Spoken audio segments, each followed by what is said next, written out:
You might not have heard about the Council of Great Lakes Region, CGLR, but they're worth knowing about. Serving a shared Canadian-U.S. population of over 103 million people, this nonprofit shepherds binational collaboration and action around everything from infrastructure modernization to climate resilience to public health to sustainable business and more. I talked with the CEO, Mark Fisher, and the Senior Director of Business and Sustainability, Lora, Shrake, to understand how they're effectively tackling this huge, diverse, and impactful mission and vision. And now I give you Mark Fisher and Lora Shrake from CGLR.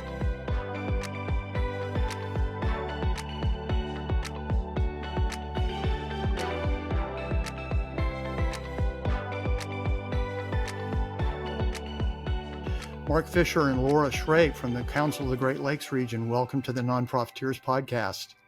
Nice to be with you.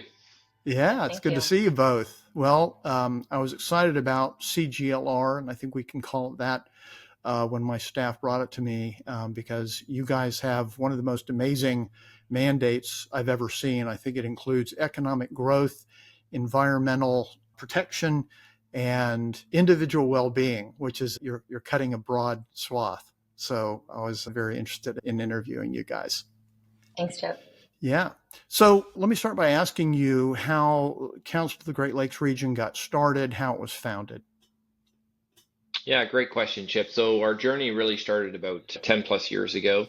At the time, the U.S. Canadian ambassadors, David Jacobson and Gary Dewar, respectively, were really wanting a forum in the Great Lakes region, which is shared by the two countries, but Ontario and Quebec and 8 Great Lakes states, New York to Minnesota.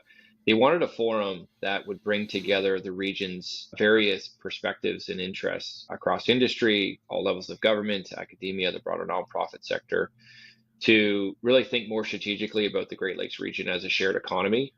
And how do we work together across borders and sectors to improve the region's long-term economic success and competitiveness, but also how do we work together to protect the Great Lakes, the world's largest freshwater system, and how do we protect the environment for future generations? And, I think as a result of that desire, that request, a number of folks at the time sort of convened different experts to look at what would be the right kind of body or mechanism to create in the Great Lakes region. And they quickly turned to an organization that's existed at West now for, I think, close to 30 years, called the Pacific Northwestern Economic Region, which has been a great platform for bringing the states and provinces and other interests together to talk about shared cross-border issues.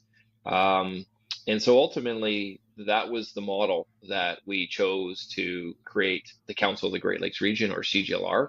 And it formally started in 2013. I became its first CEO in 2014, shortly after it was launched, after 18 plus years working for the Government of Canada in what would be the Executive Office of the White House for a number of years. Our journey has been an interesting one, but that was our starting point. Wow. So your mandate was broad right from the very beginning. It was, very much so. And when you look at the United States and Canada, that economic environmental agenda, it is very different and quite complex in their own rights. When we're thinking about the economy and trade, I think we often forget that when you put the 8 states and 2 provinces together, it represents roughly a $6 trillion economy in US dollars. Right. That would make it the 3rd largest economy in the world if it was a country, believe it or not. It supports roughly 50 million jobs in both countries. So that's 1/3 of the combined Canadian American workforce. And it's a region that's responsible for over 50% of the total value of goods traded back and forth between the two countries every year. With 25% of that trade going across one bridge, the Ambassador Bridge between Detroit and Windsor. So that trading relationship, that economic relationship is complex in its own right. And really looking at, how do we create more economic success and competitiveness together, and just as an example of that, the St. Lawrence Seaway, which really connects the world from a marine commerce standpoint to North America's heartland, was built in the 60s, but it's a system that's running at about 50% capacity right now. So when you look at that decarbonization agenda, that trade agenda, how do you use the seaway more effectively to move goods out of this region to world markets, but from world markets into this region? That's just Hmm. one example of the economic issues that we give a lot of thought to. And what's the future of mobility? The Great Lakes auto sector, the auto industry was created in the Great Lakes region. But as you know, that region and that sector is changing at lightning speed. So how do we continue to lead the future of mobility in the auto Yeah. sector? And so there are many economic sectors that we think about. And then equally on the environment side, the health of the Great Lakes. We're still very much cleaning up industrial contamination pollution from the 50s, the 60s, the 70s in many ways. And as we continue Wow. to do that and protect the health of the Great Lakes, how are we thinking about new and emerging challenges like plastic waste and plastic litter, or issues like climate change and coastal Hmm. resiliency and climate change risk? And as the world changes as a result of climate change, how many people are going to move to this region as a result of that because of its more agreeable climates, access to water, livable cities? So there's some big issues on the environment side that we are trying to pay attention to as well, and sort of look around the corner again on both the economic environment side and provide business and government and others the best advice, the best insights possible in terms of how does this region continue to succeed into the future. Yeah, I just wish you guys were a little bit more ambitious. Well, we are. I would say in our new strategic plan, our big ambition is to make the Great Lakes region the first sustainable region in North America and the world. So it's a vision that really brings the economy and the environment much closer together in our work. I think trying to become the first sustainable region in the world and to do that in a binational region, I think that's super ambitious. Yeah, both of those elements, along with the element, and I didn't know this, that the Greater Lakes region is the largest freshwater body in the world. Along with that, that would be quite a model for sustainability and climate viability if you guys were able to do that. It's a great mandate. Yeah.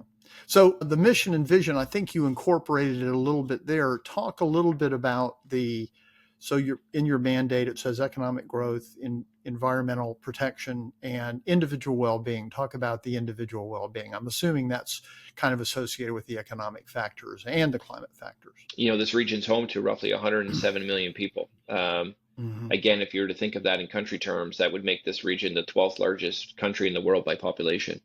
There's a significant number of families and workers that depend on this region for jobs.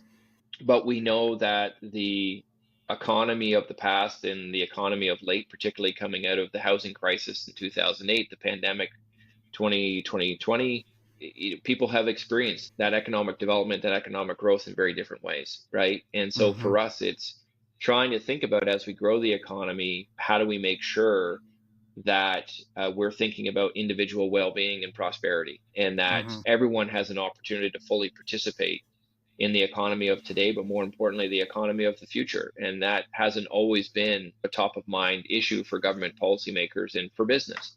So it's just making sure that we're keeping an eye on those issues around individual prosperity and well-being. Mm-hmm. Ultimately, it's also tied to the environment. We know that when we have livable cities, when we have clean cities, that's good for individual well-being. And safer cities, all of those things, are part of what we are trying to think about when it comes to that sustainable future. So it's the economy, it's people, it's the protection of our environment. Yeah. So Mark, you got started, you were in the Canadian government, right? Before you Correct. became CEO. And Laura, how about you? How did you get started and what's your position now? Yeah, well, I work as a senior program director for business and sustainability with the council. Um, I've been working in the nonprofit space for nearly 15 years, with the council for the last 2.5 years, engaging businesses across the region on sustainability issues that are material to them and their business. Prior to that, I was running a small national nonprofit organization in Dubai, United Arab Emirates, that was focused on sustainable development, catering to the construction and building industry. And it was a membership-based organization, Mm-hmm. um, similar to the way the Council of the Great Lakes region works. It was trying to engage businesses and other stakeholders to come together on topics important to that geography. And so with the Council of the Great Lakes region, it's been really exciting engaging businesses that are working across the region, either headquartered or having significant operations to the region, and connecting them to that regional perspective. So many will oftentimes look at the global ambitions or local where they're headquartered, but really bringing in that regional conversation. So that's been quite an exciting opportunity since joining the council in 2021. Great. You've both alluded to partnerships. Talk a little bit about who your important partners are and how you forge partnerships. I can't imagine with a mandate as broad as yours and as impactful that partnerships are not, absolutely critical. Well, maybe I can start at a high level and Laura can talk about it from a programming perspective. But at a high level, when we think about the economy, the environment, when we think about sustainability and sustainable development, government is a tremendous, is such an important partner from a policy making, regulatory side of things, right? So how do we engage them in a meaningful way? And that's all levels of government. It's cities, it's states, provinces, it's the two federal governments.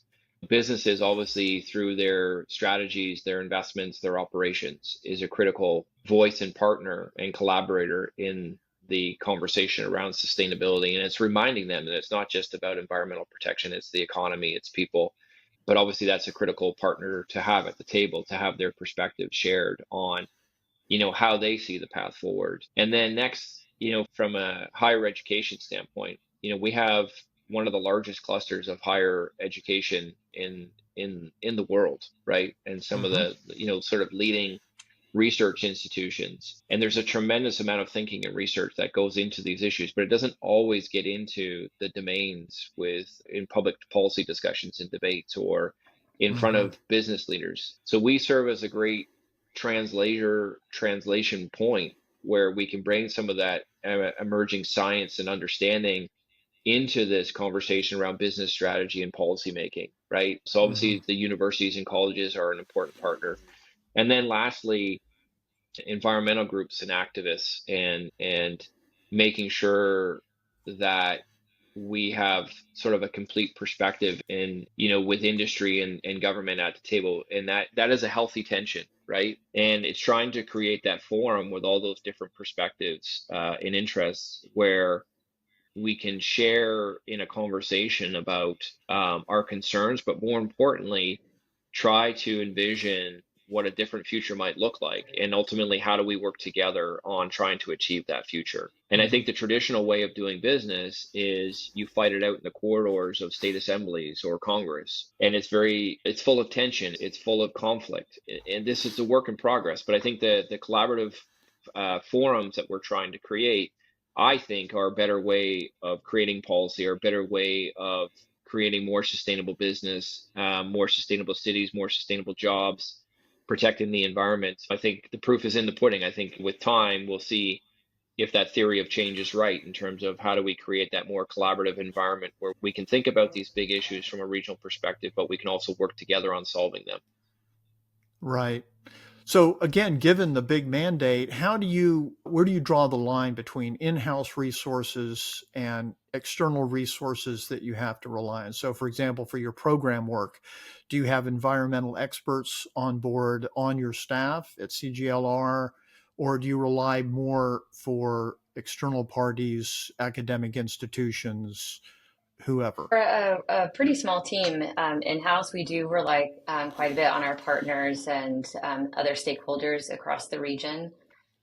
One of our strategic priorities is around building our community, and that includes, as Mark mentioned, government sector, academic partners, other nonprofit organizations, and the business community.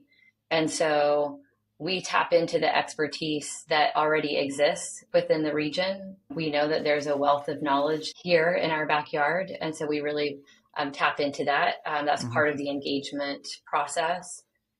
And I guess also in terms of the partnerships, I'm echoing a little bit of what Mark said, but we have a very big region that we are looking at. And so in order to have the greatest impact, it's really important for us to work with local partners with some of our programming, like our Great Lakes Plastic Cleanup, for example. We are facilitating a region-wide program along with some partners, another nonprofit in Canada. And then we work with local partners on the ground to operate technologies that we're putting in place.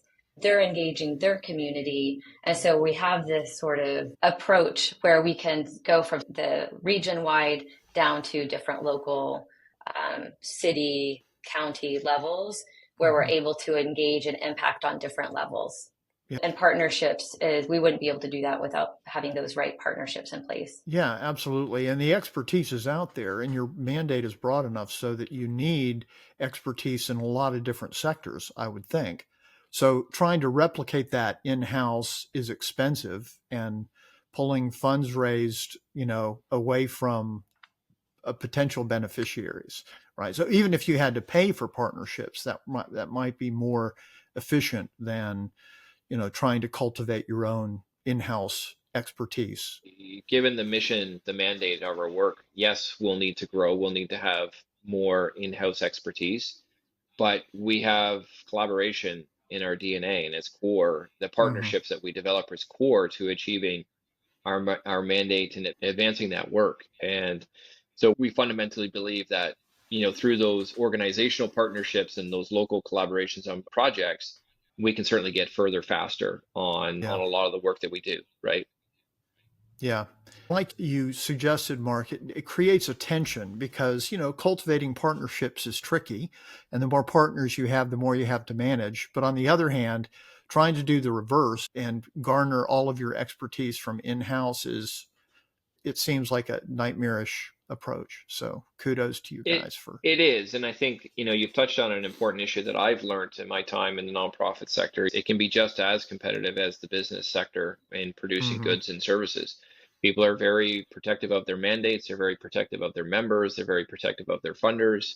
And we are trying to do things a little bit differently because I think when we look at the size of the scale of the challenges in front of us, there's no way we're going to achieve them fast enough without having the right kind of stakeholders and partners at the table. So we all have to come to the table with an equal interest in trying to bring our collective strengths to the conversation and trying to develop the strategies, the actions, the projects that will meaningfully address some of the issues that we're facing. But it is a bit of a different mindset because the nonprofit sector, even though it's nonprofit, can be extremely competitive. And sometimes that gets in the way of some really important collaborations and partnerships in trying to solve problems.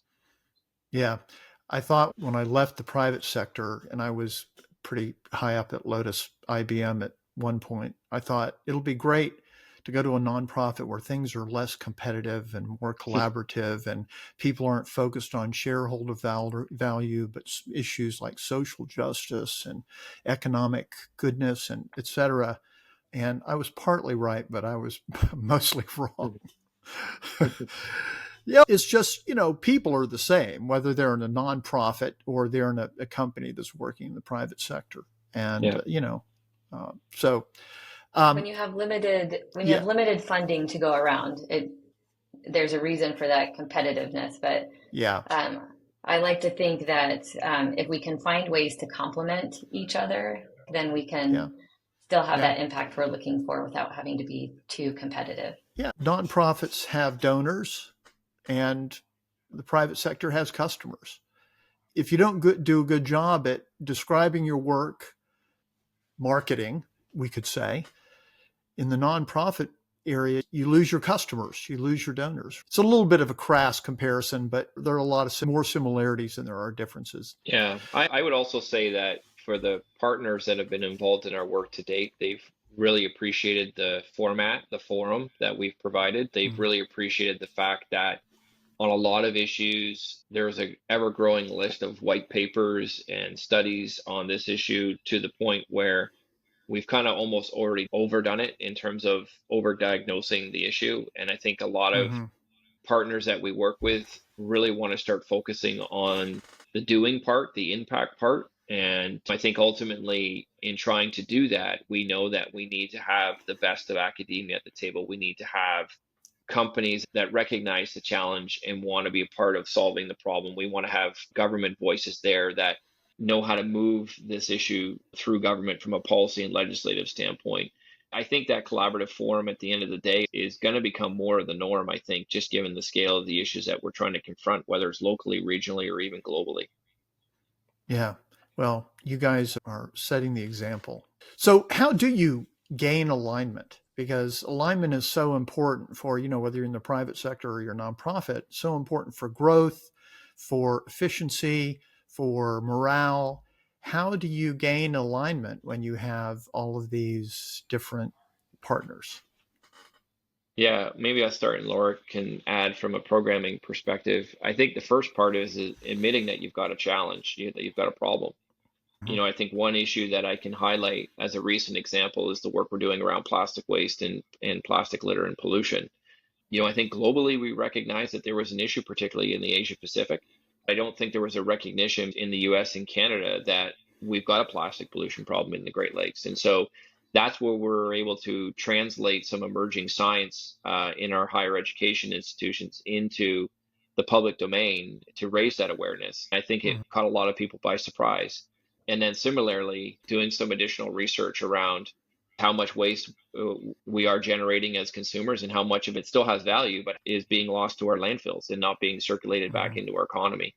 So I think the alignment came from doing some of that original research through our education partners, translating that, putting it out there in public domains. And once those numbers were really known, nobody could disagree with them. I think that's where we were able to start getting alignment, and through that, developing a strategy and action plan that either through policy or investment in infrastructure or engaging with consumers or looking at other solutions or activities, we could start to really understand, like, how do we start tackling this problem in the Great Lakes region. So I think the first part was in getting that alignment was getting agreement on the nature of the challenge, the problem, and then ultimately where can we go from here collectively.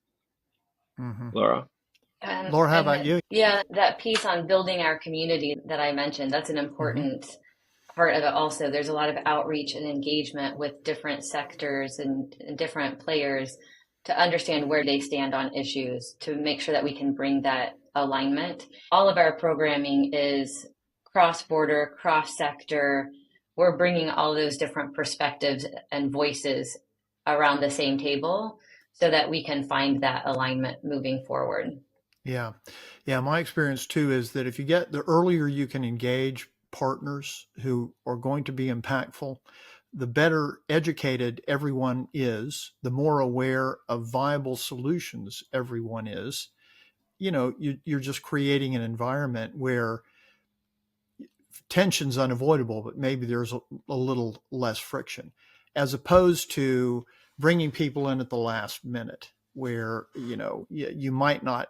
If you have a technology partner, for example, the technology partner might be able to suggest things or reveal things that are important in crafting the solution. So you can't, particularly with a complex agenda like you guys have, it seems like the early engagement and lots of engagement is terribly critical. I would argue that our annual conference, which we've now renamed the Great Lakes Sustainable Growth Forum, has been a great opportunity, at least in person, to bring those different interests together, to hear about some of the more pressing sustainability issues facing the region, and to network, to build relationships. The goal is to then try and bring people together throughout the year to go deeper into those issues through that dialogue. That's where we try to create that alignment, and ultimately the next steps in developing specific strategies and action plans to address them. But as you said, it's that engagement really early on and trying to build that awareness and that trust and that relationship to try and to create the conditions for that dialogue and for that strategizing together in a collaborative way. Absolutely. Trust and relationship. That's a big part of it. You said something earlier that I want to latch onto as well, the translation function and serving as an intermediary that way between academic institutions and potentially everyone else. And the reason I think that's so important, I'd like to hear what you think about this, is scientists are often so bad at putting forward material that's understandable by the public. And there have been a couple of great translators in the past. Carl Sagan reminds me of is one that I remember from a while ago. But talk a little bit about that, because we live in an age where people just don't believe stuff or believe whatever they want.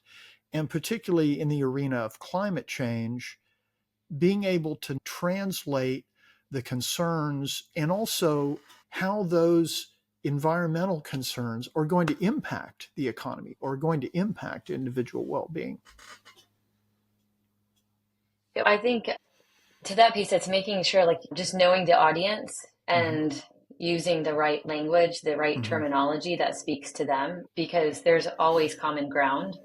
So maybe instead of using climate change, you're talking about business resilience, but just using that right language, you can pull in a lot of partners and a lot of buy-in as long as you understand what's important to them and connect on those issues. Once you've done that, then you can start to broaden that conversation and hopefully maybe change some hearts and minds a little bit. I think our institutions have been set up, the old saying, publish or perish, right? A lot of our bright minds in academia are doing a tremendous amount of research and science on applied issues and theoretical issues. And I think just the nature of their business tends to be a bit more insular, right? It happens within the walls of academia. That's not to say that they don't have really interesting perspectives and insights to share when given the opportunity. So we really do try to go out of our way to create a place where our academic partners and brightest minds can offer their opinions and perspectives alongside business and governments, whether it's our panels, whether it's our webinars, whether it's our policy research and programs.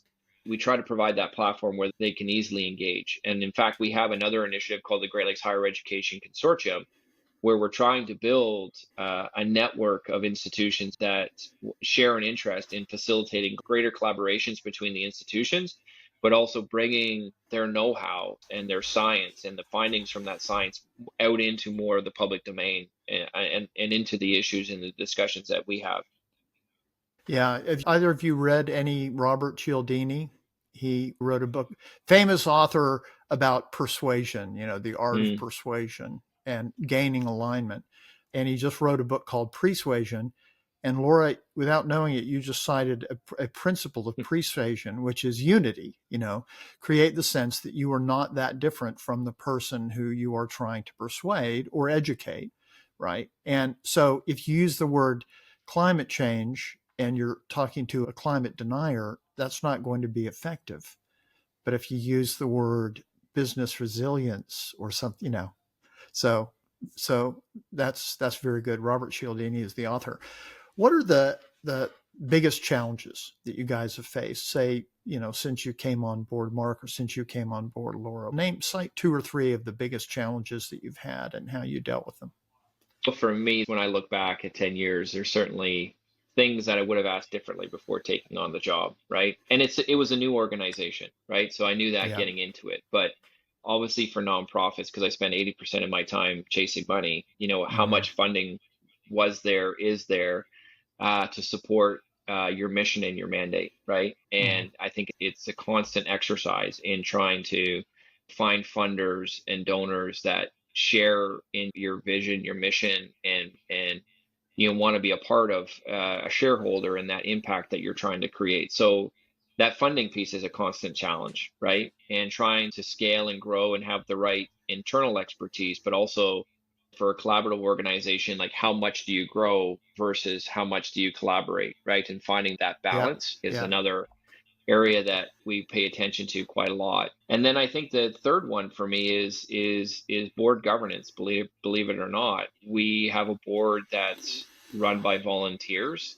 So trying to make sure that you've got the right skill sets on your board, that you've got the right engagement on your board is super important, because it is different than a private sector board, right? And so that board governance piece is something that I constantly think about and worry about, and we still don't have it, but it's been a work in progress for decades.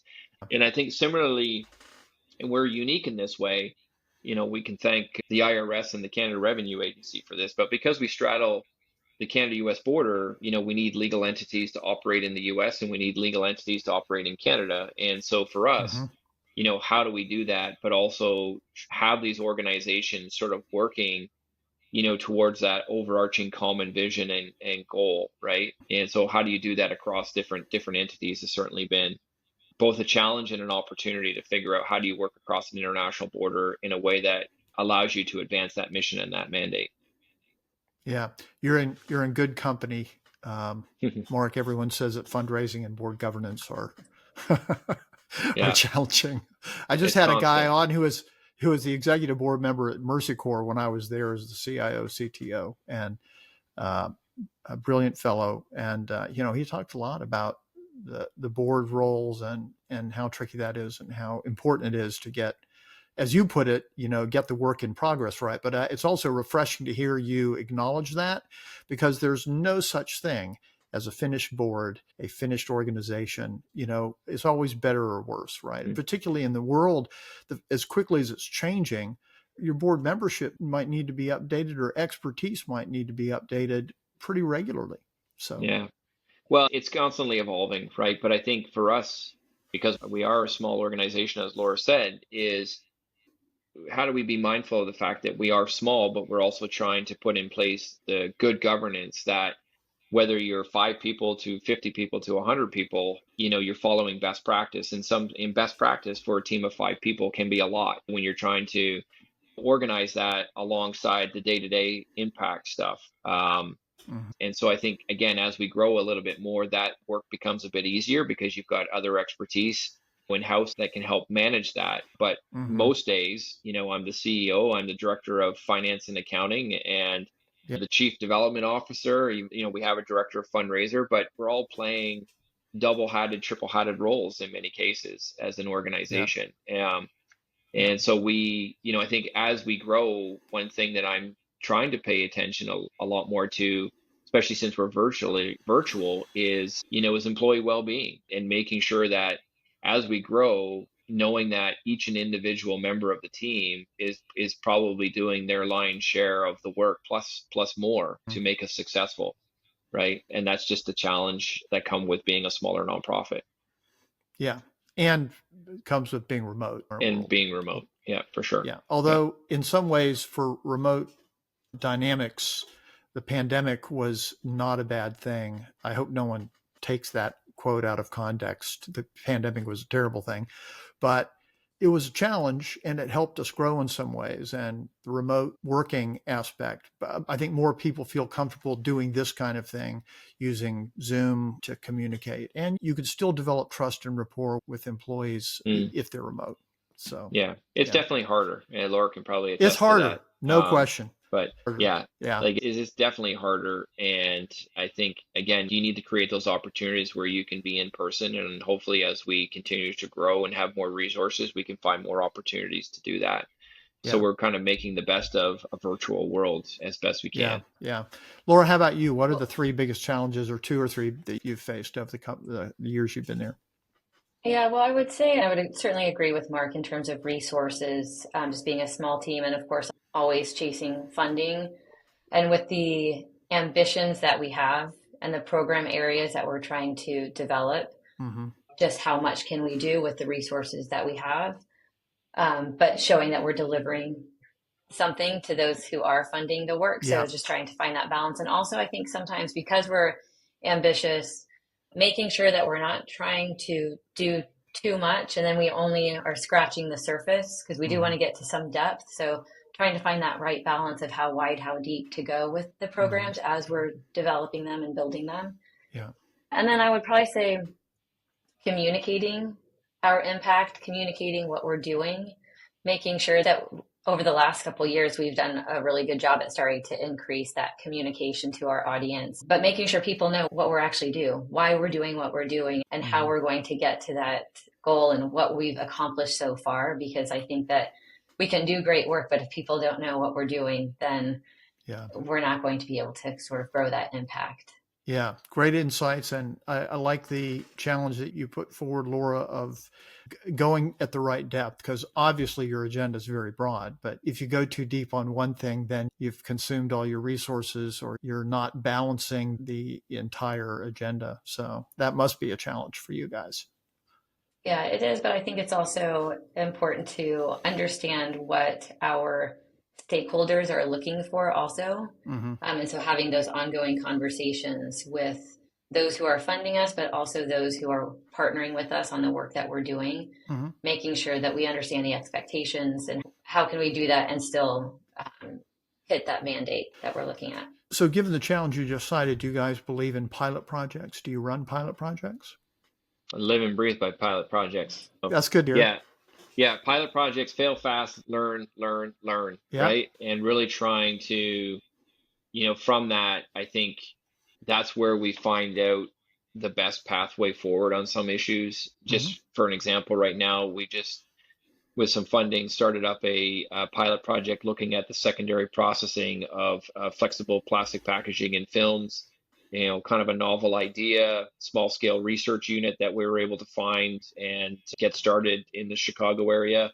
And hopefully projects like that will provide some pretty powerful data and some insights in terms of, how do we think about recycling infrastructure more broadly in the Great Lakes region? So pilot projects like that are super important for us to look at. How do we really solve some of these larger issues that we're facing across the region? Yeah. Yeah. Great. Last question for you. What have you learned in terms of broad principles that you would offer up to a nonprofit leader? Maybe 3 principles that you would suggest to a nonprofit leader that would help them move forward and benefit from mistakes you might have made or things you've learned?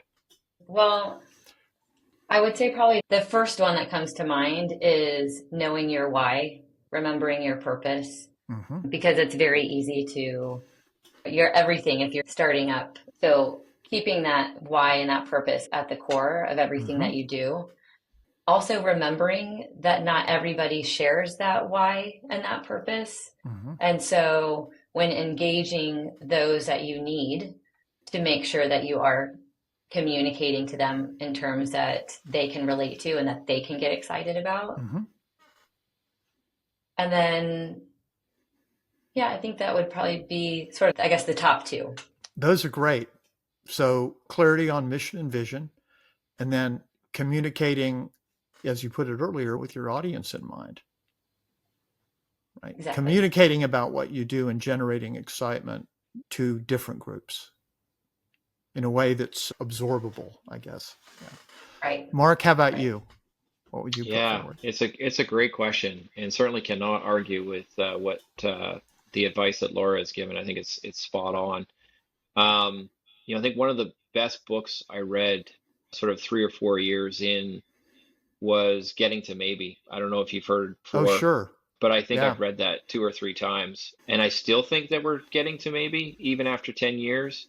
To Laura's point, what has been important, and I think it would have been even more important on day one, is just having that clarity of vision, that clarity of message where you can go to some early adopters to say, hey, if you believe in the work that we're trying to do, can you give us 4 to 5 years worth of runway funding wise to give us the time and the space to create and to breathe and to really build a platform for success. I think that that's important is to have that runway. I think my job was 1,000 times harder knowing that I was starting with $10,000 in the bank and it wasn't clear sort of who was with us along that journey. I think that's certainly become more clear over the last 10 years, and particularly since we put out our new strategic plan and solving for sustainability.